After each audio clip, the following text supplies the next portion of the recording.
Hi everyone, Jason from Iron Fence Shop. Today I wanted to go over some basic terminology. There's nothing worse than when you start a new project, you start talking to people in whatever industry it is, and they start throwing jargon and phrases and things that you have no idea what they're talking about. So what I wanted to do is just take a moment here to kind of go through the basic pieces and parts of your fence panels and everything that goes into the process with it.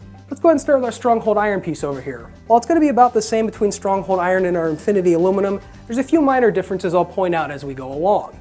Let's start with our fence panel. Your main components you're going to have are the upright piece, which is your picket, your horizontal piece, which is your rail. It's punched and the picket is fed up through it and then welded. And then the decorative piece on top here is called a finial. It's kind of the thing that makes this fence look really nice.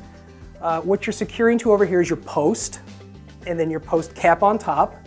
And then with iron, you're going to have this bracket here that's going to fit over the railing and then be secured to the post with a self-tapping screw.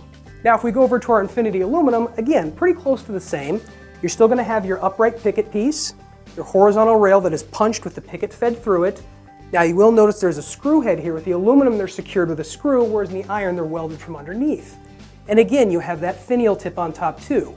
We're the only manufacturer that are actually offering solid finials welded on the top of the fence panels. No one else offers that. They're either a cheap stick-on type or a pinch top. You're also going to have the same component with your post over here, your post cap, and over here you're going to have the railing that fits inside the post and then a self-tapping screw that goes through the outside here. So those are kind of your main components you're going to be dealing with when it comes to either your iron panels or your fence panels.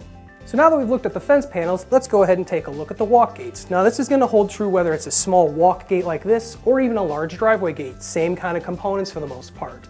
So what I have here is our 4-foot tall by 4-foot wide Infinity aluminum walk gate. As you can see, the components are pretty similar to a fence panel. You've got your finials, your vertical pickets, your horizontal rails. The difference is you're going to have a gate frame with this now. So you're going to have this frame piece that goes down, across, and up. It's what we refer to as a U-frame. It's a very important component, and I want to show you why next. Now that important piece we were talking about with the U-frame is what I'm showing here. I've taken our gate and put it up here on the table to give you a better view of it.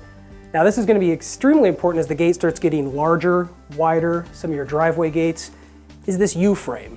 We call it a U-frame because it comes down, across, and back up the other side, just like in the shape of a U. Why is it important? It's basically the backbone of your gate. This piece across the bottom here is very important. What a lot of our competitors will do is only have another piece of your railing going across the bottom. Sounds sufficient, right? Should take care of the job. It doesn't. You've got a small weak weld holding that on the bottom there.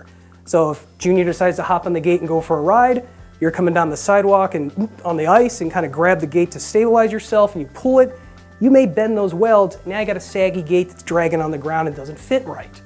With this U-frame going across the bottom where it's basically mitered, welded, and one large continuous piece on all our gates, regardless of them being walk gates or large driveway gates, this U-frame means you pretty much will never have a sagging gate, dragging on the ground, any kind of issues like that. So that's it. That's main pieces you're going to hear us talking about all the time. So if you kind of get your pickets and rails and finials and U-frames, you're well ahead of everybody else out there researching their project. So hopefully this has helped some. If you come across any other terms you're not sure of, you can always reach out to us via email or give us a call here and we'd be happy to help.